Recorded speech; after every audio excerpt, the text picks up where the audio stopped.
sampel yang asli sudah, sehingga saya siap menghadirkan di pengadilan. Kalau Jokowi punya, bandingkan aja. Kan sama simpel persoalannya. Ya. Kenapa yang ada di kepala jaksa itu tidak sesimpel itu? Fenomena apa yang terjadi di kepala jaksa ini? Pertanyaannya.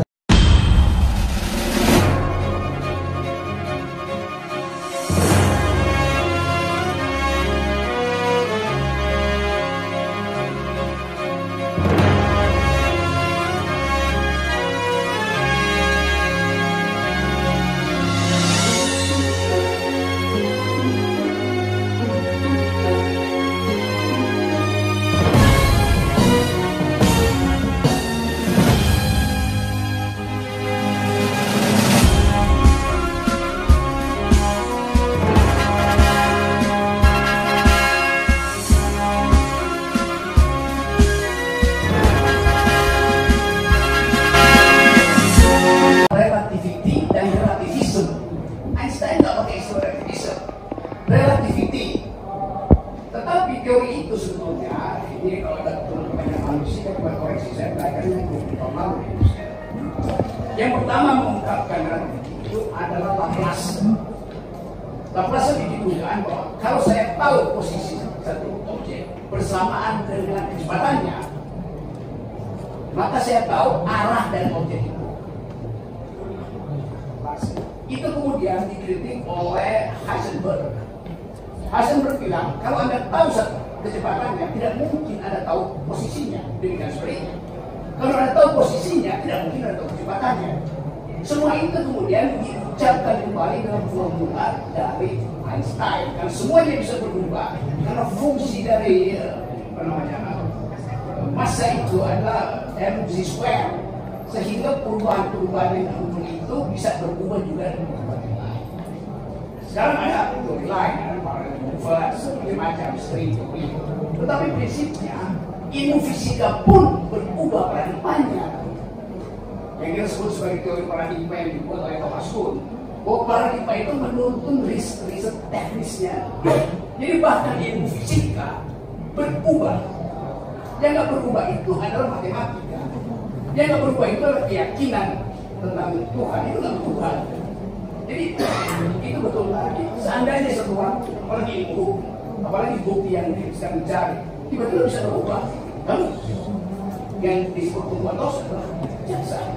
Kan bisa begitu dia terjadi. Itu prinsipnya. Ya maaf ya, saya terangkan sekalian karena Anda tidak soal. Sampai sekarang saya masih baca fisik. Jadi pertanyaannya, apakah kita bayangkan fiksinya? Apakah nanti kalau ijazah Pak Jokowi terbukti secara terang benderang palsu setelah ada uji forensik kertas, apakah tidak sampai kemungkinan para jaksa ini bunuh diri massal?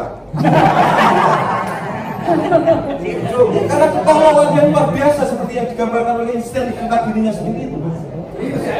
Bukan selalu saya nggak tahu apa yang terjadi dengan mereka. Ini juga bisa dipangkat. Pertanyaan saya di box itu. Kalau bahasa lainnya kuesion nasional, itu asumsi. Tetapi hukum pasti punya prediksi. Dan prediksi hukum selalu berhubungan dengan hukum politik. Jadi saya terus kira berdasarkan hakim, apakah betul kalau legalisme itu dipakai hari ini, apakah legalisme yang sama dengan asumsi yang sama berlaku juga ketika rezim berubah? Dan itu kuesionannya sih. Tapi oke, saya menganggap bahwa saya hadir di sini untuk memberi jalan pikiran radikal atau tentang kasus-kasus ini. Karena yang masih banyak kasusnya di politik grup, tapi bukan cuma asal bunuh diri seluruh infrastruktur kejaksaan. Kasusnya banyak kan? Bukan cuma ini. Tapi ini pelajaran bahwa di akhir masa jabatan Presiden Jokowi, semua isu yang tadinya disembunyikan lama-lama muncul popping up sebagai problem. Jadi yang diputuskan sekarang akan jadi problem di pemilu ke depan. Kalau pemilu kedua soal buku lagi yang Pak Rocky uraikan panjang lebar di LC, yaitu bukunya Amartya Sen, di mana lahir teori ekonomi yang sangat bagus, mendapat hadiah Nobel kalau nggak salah, dipicu oleh kejadian yang sederhana ketika seorang bapak mati terbunuh ketika dia mau memberikan susu buat anaknya, memberikan susu di tengah-tengah rakyat itu, di tengah-tengah buara itu, ya. Menjadi persoalan ketika hal yang sama saya alami dalam kasus ini. Bayangkan, saya kabarkan, saya pulang dari penjara, istri saya dalam keadaan hamil. Betapa dalamnya goresan yang saya alami. Ya. Saya berusaha untuk membela diri saya, yang saya bertanggung jawab presiden dong. Karena dia presiden saya, bagaimana dia tidak melindungi keamanan saya sebagai napi? Kan boleh. Ini saya hamil dan sekarang keadaan gila dan kemarin dicek oleh seorang saksi fakta. Ya, nanti akan saya sampaikan sebagai saksi faktanya. Pertanyaan saya,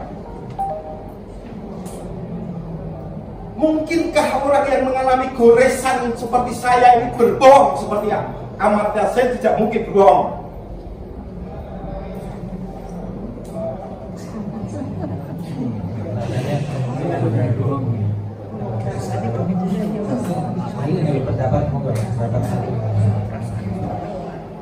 Saya dulu juga mengajar mata kuliah di dunia filsafat dan psikoanalisa. Ada satu teori di dalam psikoanalisis bahwa yang dihendakkan di bawah sadar itu yang benar. Freud. Sekarang kita mau cari tahu kuncinya di mana yang biasa disebut Freudian key dalam kriminalitas. Kalau seseorang pada akhirnya memperlihatkan kejujuran dengan konsekuensi yang panjang, maka kita mesti duga dengan kuat bahwa dia sudah menghitung itu karena konsekuensi yang panjang. Jadi dia menganggap bahwa buat apa saya bohong kalau konsekuensinya sampai soal keluarga saya melanggar. Itu namanya kalkulasi eksistensial di dalam cara seseorang menghayati konsep. Tadi saya kasih cerita tentang Brutus dan Caesar. Brutus teman baik Caesar.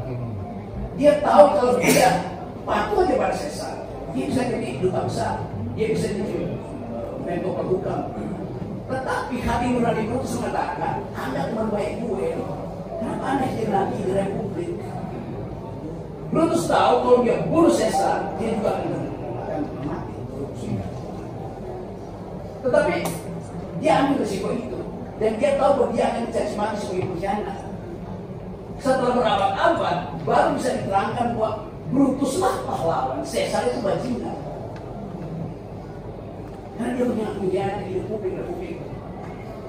Tapi kemudian nanti ada keterangan lain bahwa Brutus sebetulnya ada anak dari ibu Caesar, karena Caesar itu kerjaannya adalah ngewek dengan semua istri pejabatnya.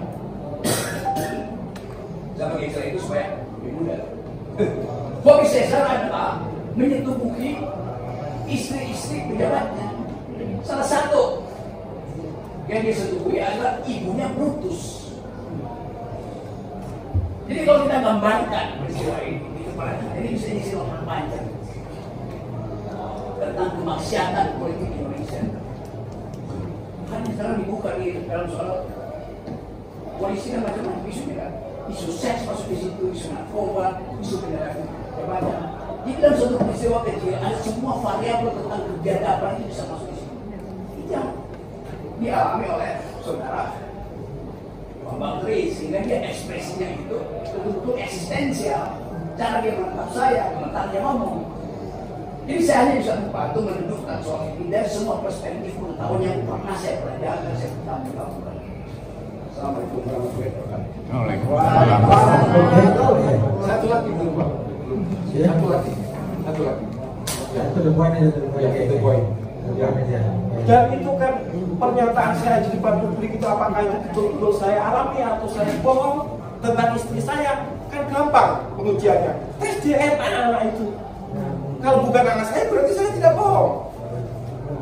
Seharusnya Ya artinya saya tidak bohong bahwa dia mengalami suatu paksa ketuaan yang luar biasa yang tidak bisa saya atasi. Ya, sama dengan masalah ijazah, loh.